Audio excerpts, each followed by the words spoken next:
Welcome to Dead Souls Social Club.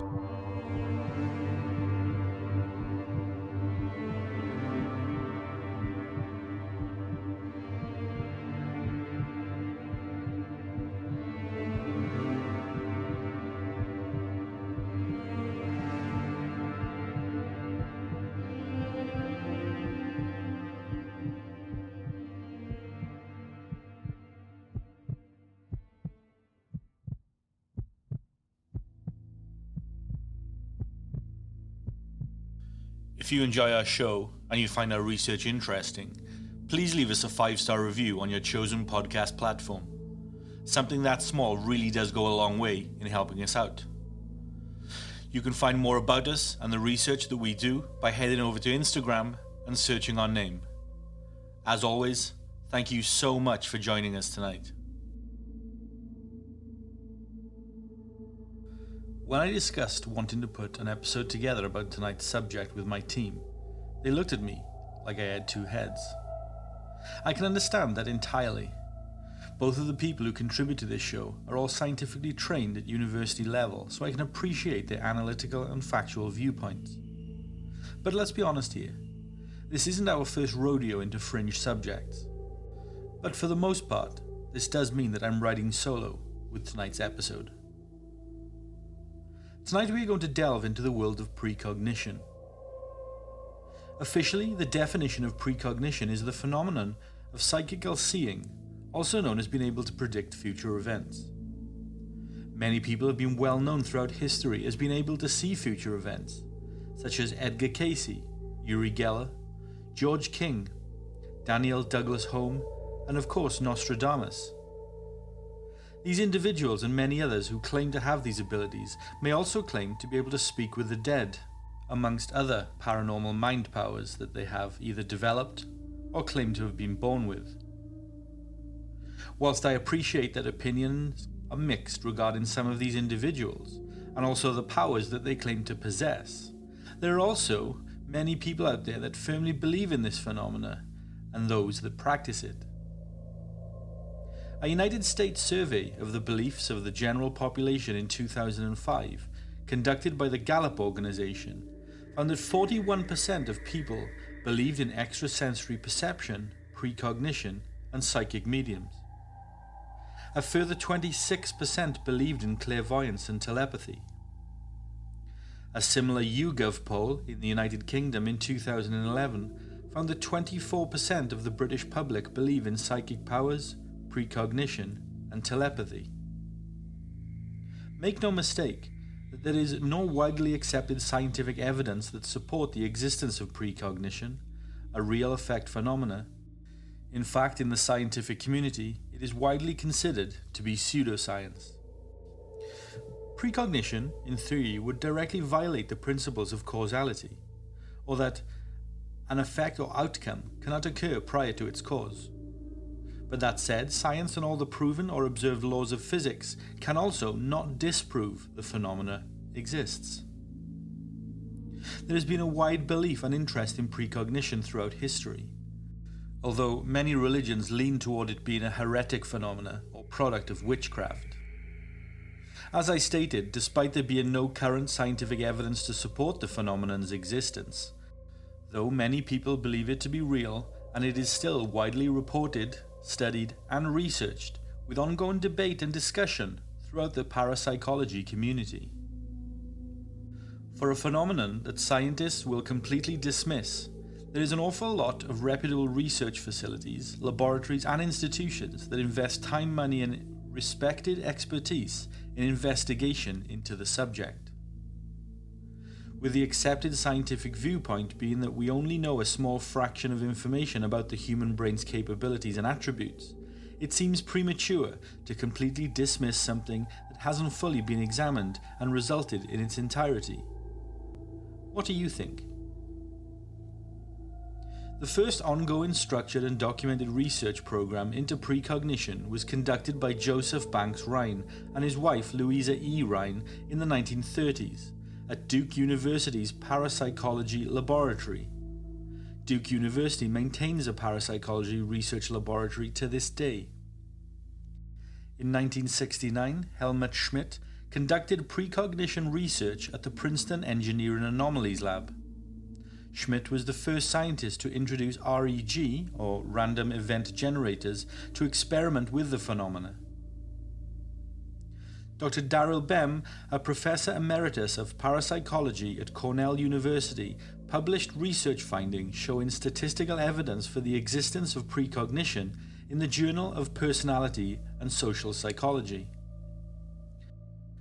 Further research is currently conducted into precognition and other parapsychological phenomena at the University of Virginia, Department of Perpetual Studies, the University of Arizona, the University of California, Columbia University, and Duke University in the United States. Whereas in the United Kingdom, at the University of Northampton, the University of Edinburgh's Kessler Parapsychology Unit, and London's Goldsmith University. Research in the private sector, while also ongoing, is kept under more secretive conditions.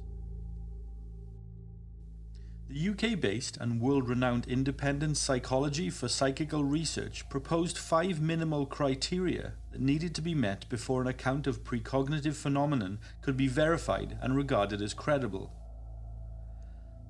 Those 5 points are: number 1, the dream or instance of precognition should be reported to a credible witness before the predicted event. 2, the time interval between the precognition and the event should be short. 3, the event should be widely considered as unexpected at the time of precognition. 4, the precognition description should be of an event destined to occur literally and not symbolically or metaphorically. 5, the details of precognition and event should tally accurately and down to small detail.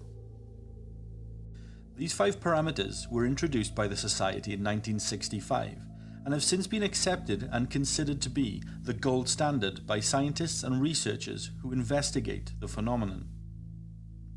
Precognition is an example of the wider phenomenon of prescience of foreknowledge, essentially the ability to understand by internal cognitive means what is likely to happen in the future. It is distinct from a premonition, which is a vaguer feeling of some impending disaster or a non-specific concern of fear. Precognitive dreams are the most widely reported occurrences of the phenomenon. In July 2021, Stephen Taylor, PhD, published an article in the psychology journal Psychology Today. He shared a number of successful precognition experiments which had intriguing results. Taylor first shared a 2014 study of 10 participants who were tasked with predicting the movement of the Dow Jones Industrial Average. 7 trials were recorded, and the predictions were correct in all 7 of the trials, leading to a profit of $16,000. It has to be said that these weren't a random 10 individuals off the streets. They are part of a psychology program, and each member had shown previous positive results for precognitive outcomes. But Taylor also shared a further 2017 study of 15 participants, who again had previously shown some signs of psi ability. They were tasked with predicting the movement of the German stock market. 48 trials were conducted, and 38 of those were exactly correct. This amounted to a highly significant success rate of 79.16%. It's worth clarifying that these researchers decided not to use the study as an opportunity for financial profit, and they only invested tiny amounts of money for the purposes of experimental proof. Experiments and supporting stats and data are one thing, and they're all very well and good. But what about true life events, true life results? What about significant and evidenceable instances of true impact? On October the 19th, 1966, a man from Lancashire in the United Kingdom named Doug Weatherall had a dream that he was trying to purchase a book. In the dream, he was standing in front of an electronic machine with lots of switches and buttons, which had a small screen fixed into it. Weatherall described the machine like something out of NASA or something from the future.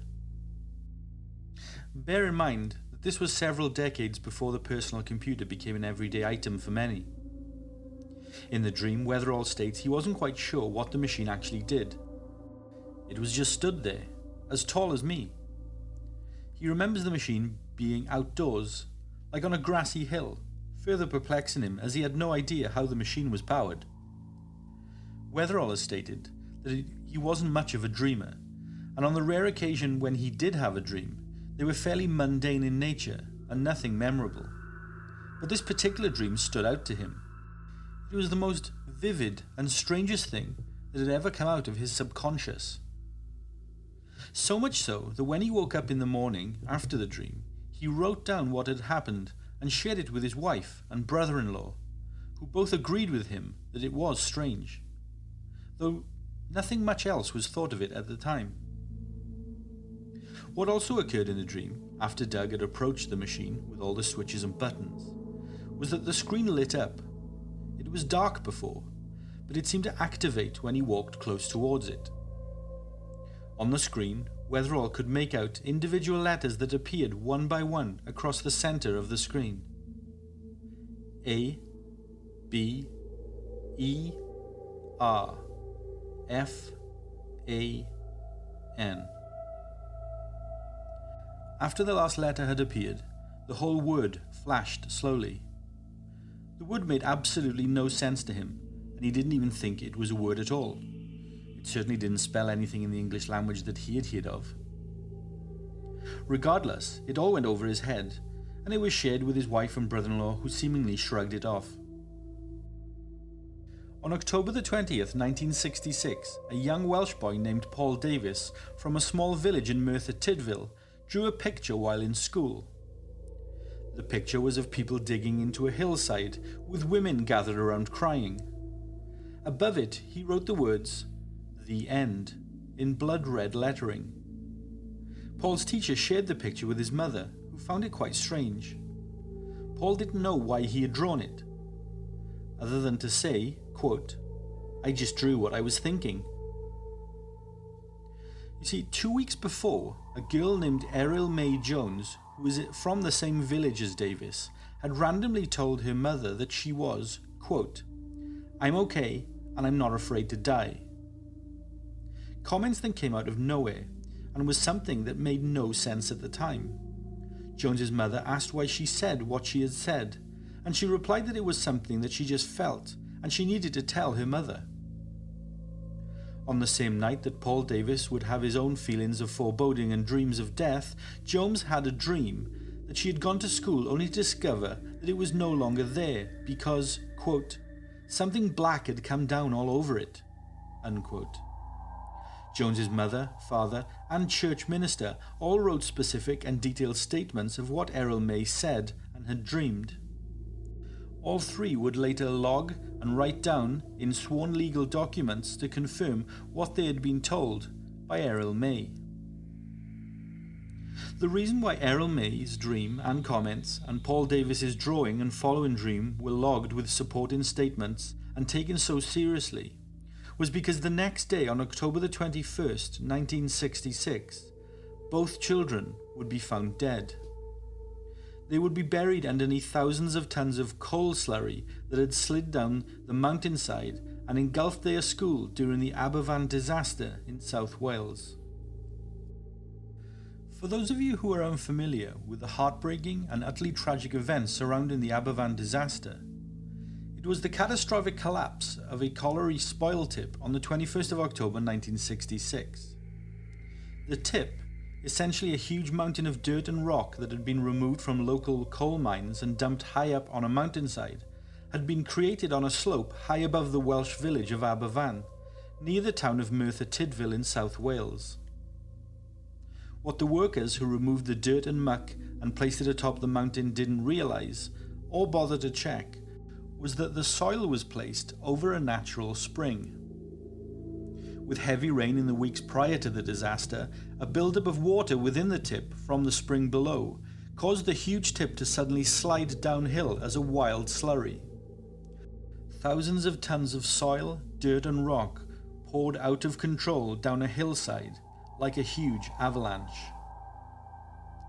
When the slurry flowed into the village, and in particular Pantglas Junior School for children aged 7 to 11, it killed 116 children and 28 adults. as well as the school, which was entirely destroyed in the flow. An entire street of houses was also wiped out. The first casualties arrived at St. Tydfil's Hospital in Merthyr Tydfil at 9:50 a.m. But by 11 a.m., just 70 minutes later, no further survivors would be found. The Aberfan disaster is one of the darkest and saddest moments in recent Welsh history, and as someone who grew up less than 10 miles away from the location of the tragedy, I know just how much this event still haunts the local community to this very day. But I'm not going to discuss or focus on this event too much tonight. If anything, the Aberfan catastrophe and surrounding events deserve an entire episode of their own.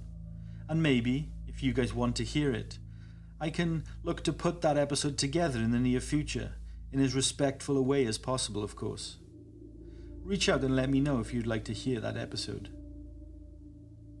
But right now I'm focusing on those who knew, sensed, or even saw this event coming. As I mentioned, 2 of the children who died saw it, as did several others in a strange and bizarre series of circumstances. Reverend Glenant Jones, the minister of Saron Chapel in Aberaman, the village over the valley from Aberfan, was the minister for Errol May Jones and her family. Though no relation, he stated in 1966 that, quote, "The day before the disaster, Errol May said to her mother, 'Mummy, let me tell you about my dream last night.'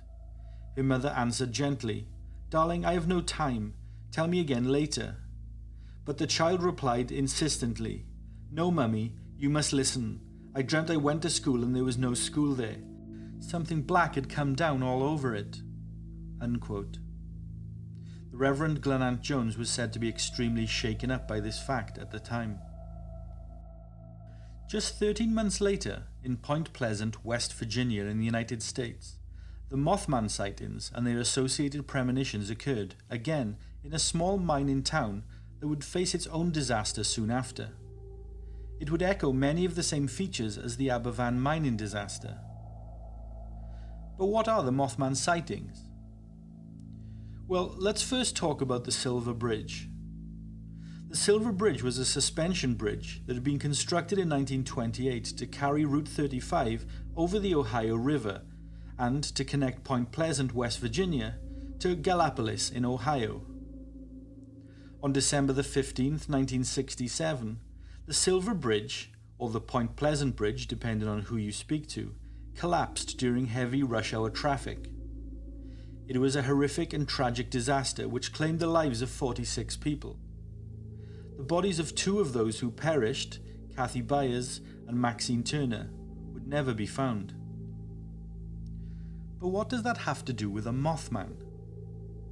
Well, on November the 15th, 1966, Roger and Linda Scarberry and Steve and Mary Mallett, 2 young couples from Point Pleasant, had told police that they had been witness to a large black creature with eyes that glowed red.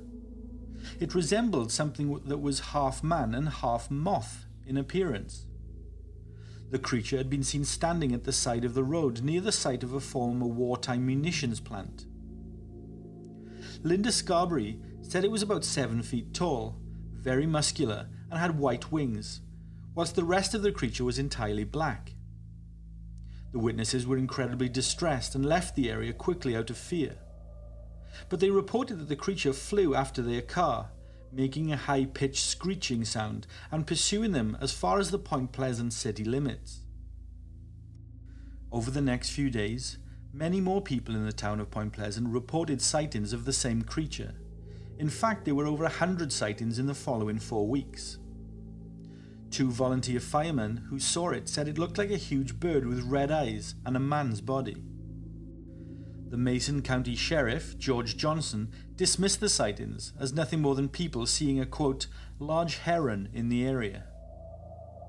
A wildlife biologist at West Virginia University named Professor Robert L. Smith told the press at the time that descriptions and sightings sound like that of another bird, namely the sandhill crane, a large American crane almost as tall as a man with a 7-foot wingspan and reddish colouring around its eyes. Though the sandhill crane was not native to the area, and with many of the witnesses saying that it most certainly was not a bird. The body was entirely that of a muscular man, but with wings and glowing red eyes, like a demon, witnesses stated. Whilst there has never been an explanation for the Mothman, it's notable that the creature was only spotted around the time for a short period. The creature was not seen again after December 15th, 1967, and this was the same date as the Silver Bridge collapse in the town, with many of the townsfolk crediting the Mothman sightings being somehow connected or a precognitive clue as to the bridge collapse. It's worth mentioning an interesting fact here. The coal seam that runs under Aberfan in South Wales is also the exact same coal seam that runs under Point Pleasant in West Virginia. Remember, they were both mining towns. The Aberfan disaster had a profound impact on John Barker. He was a psychiatrist who was working on a book called Scared to Death at the time.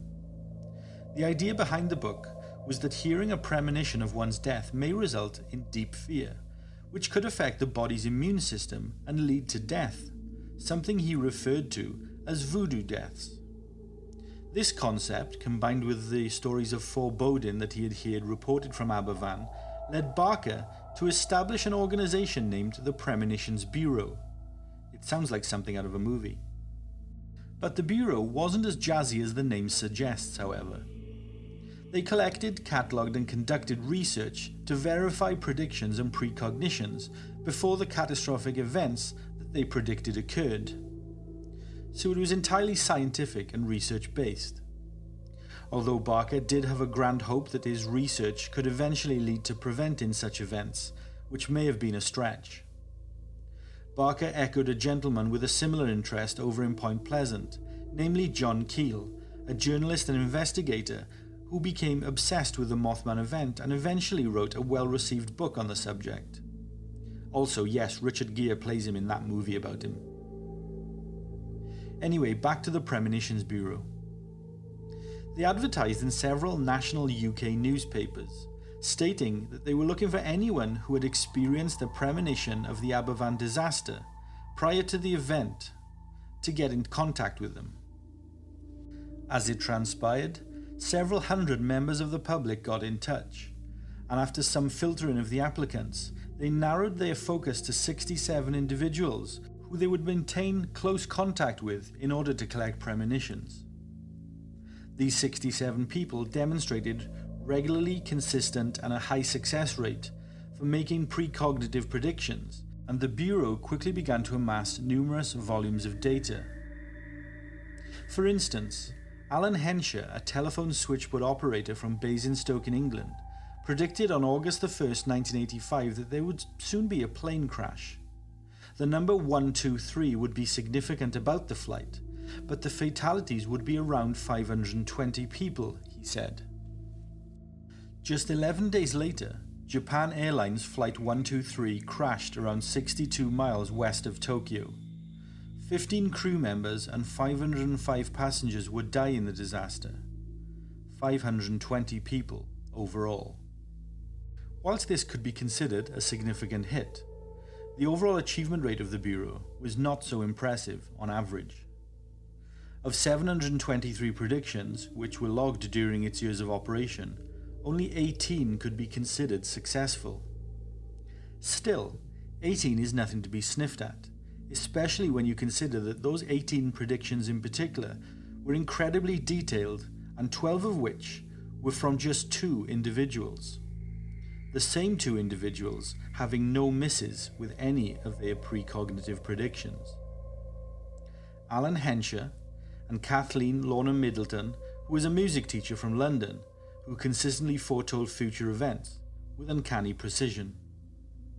Middleton had sensed the Aberfan disaster because she awoke from her sleep on the day of the disaster with a horrible feeling of foreboding. She stated, quote, "I awoke choking and gasping for air, and with the sense that the walls were caving in," unquote. Middleton told her landlord, Alexander Baccianelli, about the feeling, and he offered to make her tea, something that she did not normally drink but which they took together. An hour later, Middleton and Bacianelli heard the news of the disaster on the radio. In the autumn of 1967, both Hensher and Middleton began relaying predictions separately to the Premonitions Bureau.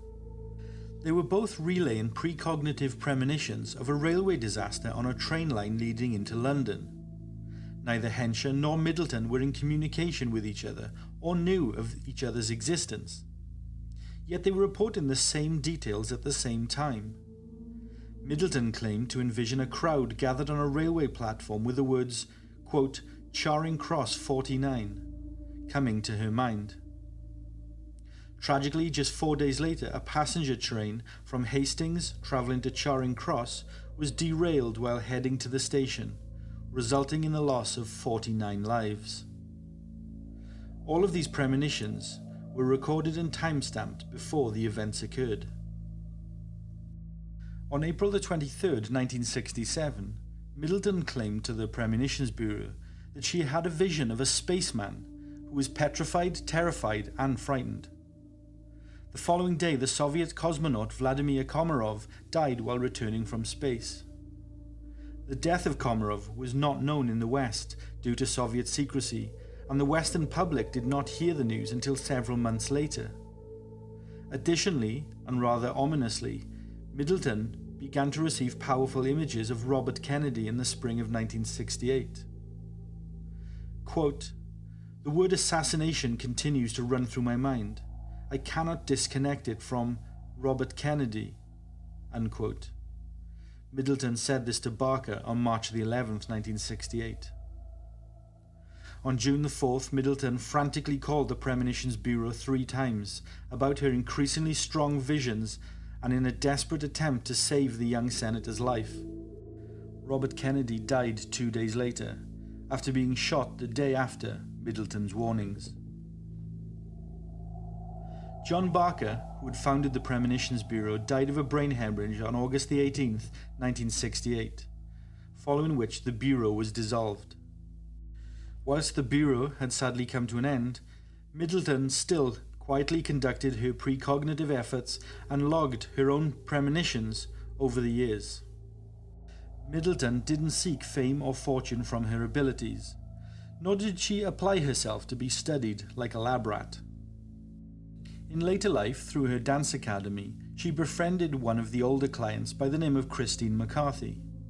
McCarthy was in her mid-20s when they met in the 1980s, and by this point Middleton was well into her 70s. Whilst her dance tutorial days were long gone, she still liked to regularly visit the academy that she had founded in the 1960s.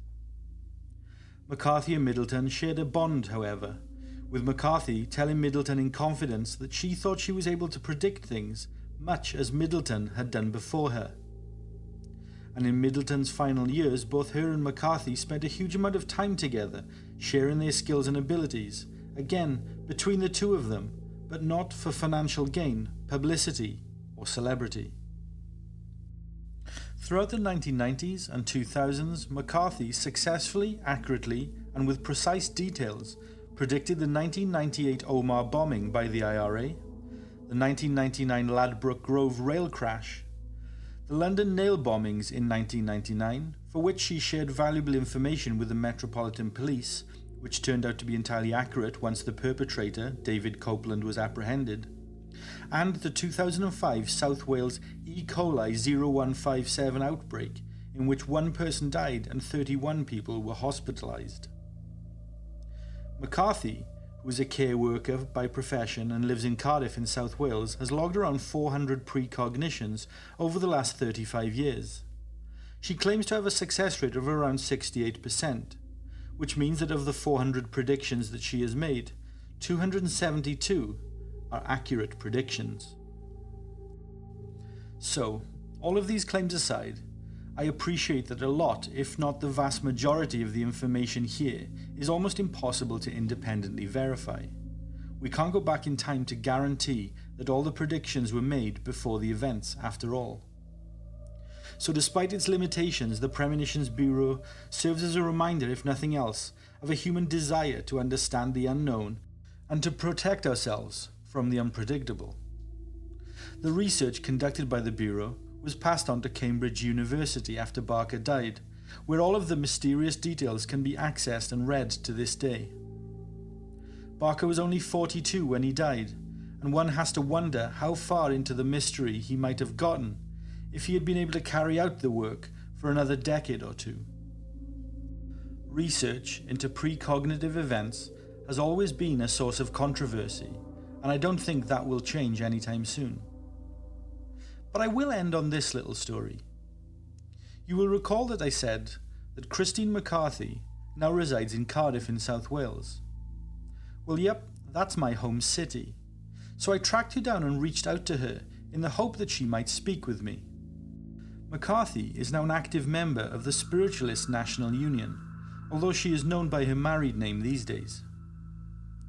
Whilst she declined the opportunity to be interviewed on the show tonight, with her wish not to seek publicity or celebrity remaining, she was happy to speak with me. So I went to her home for a chat. Turns out she lives around 2 miles away from me across the city. I spent around 90 minutes in her company, and she was very warm, friendly, and incredibly interesting to talk with. But I must admit, with a grandfather who used to practice magic when I was younger, and someone who had taught me techniques into cold reading, mental magic, and mind tricks, I was very much on my guard, and on the lookout for anything I felt may be suspicious or a giveaway for techniques that could be considered less than trustworthy, shall we say. And I'll clarify this point. I have seen a number of stage psychics, mediums, and fortune tellers over the years, and every last one of them has used obvious techniques associated with mind magic and manipulation, and not uncommon, a method straight from the 13 Steps by Tony Corinda. So let's just say I was looking closely for any of this.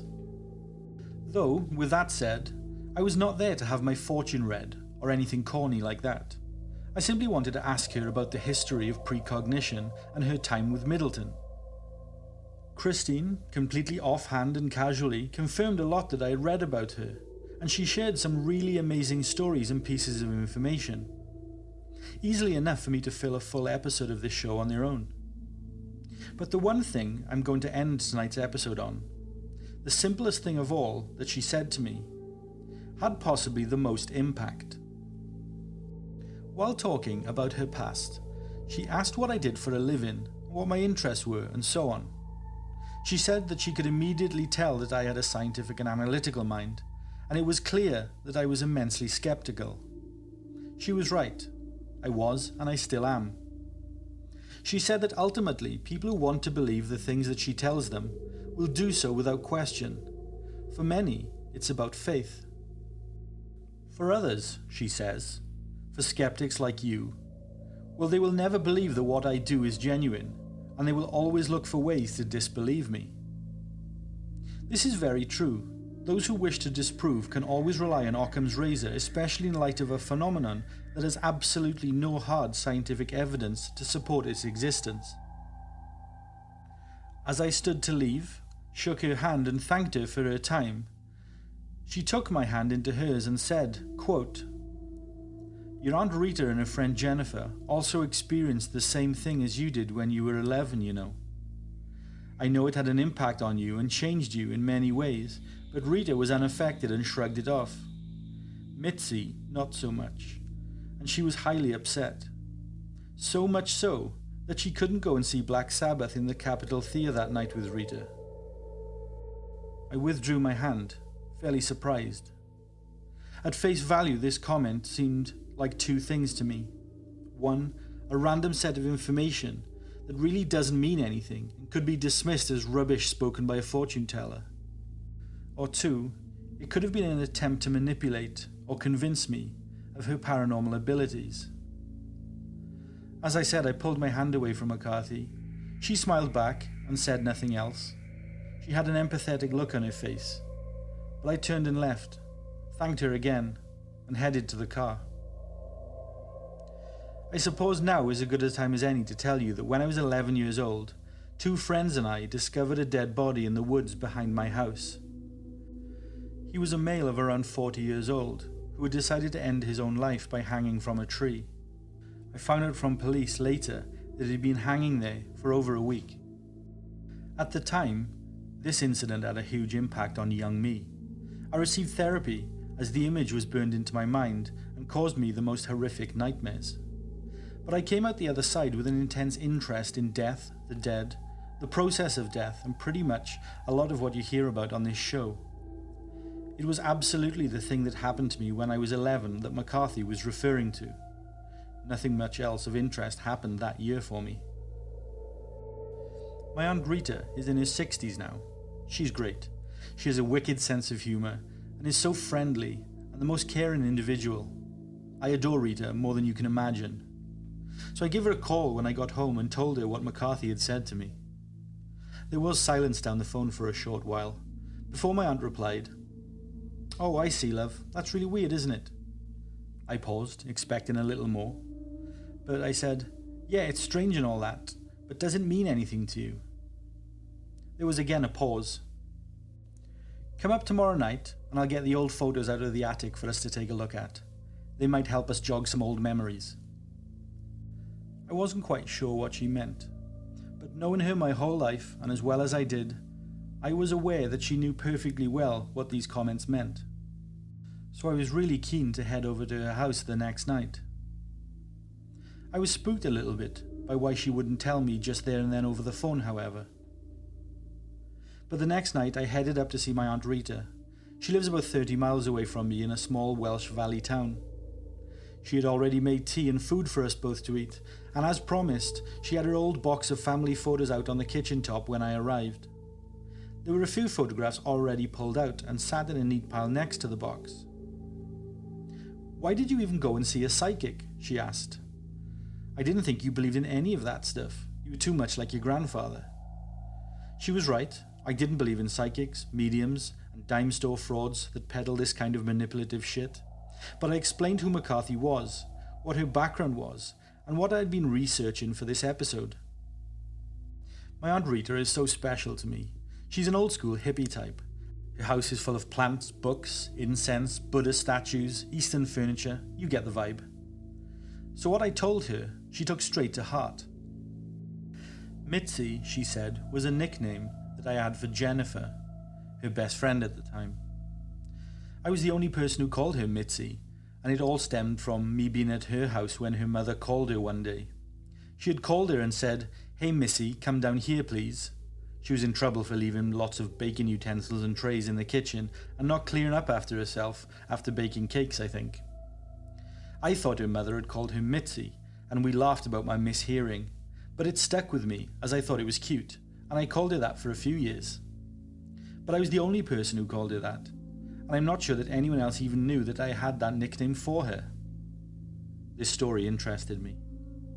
McCarthy was trying to let me know that she was able to channel information about me and my family that could not be researched or found out, unless these abilities were genuine.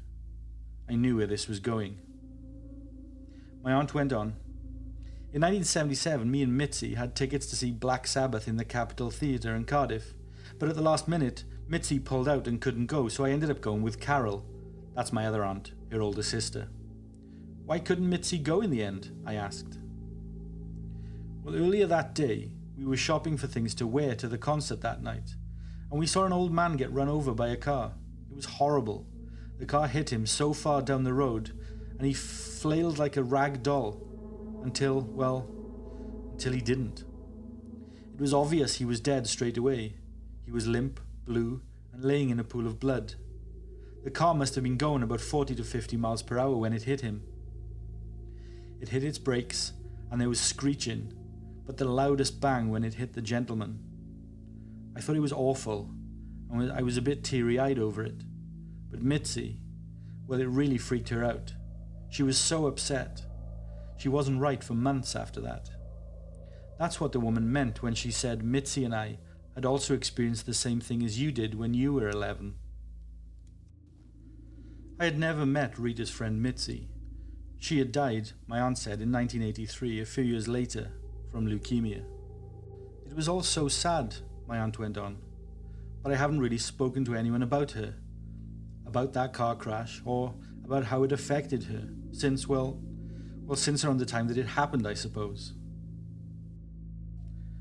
The The weight of Christine McCarthy's comments finally settled in. "She's real," my aunt said, referring to McCarthy. "She couldn't read or research about any of this stuff on the internet. You should believe her." Thank you for taking the time to listen to our show tonight. Be sure to leave us a 5-star review on your chosen podcast platform and subscribe to our show so that you never miss an episode.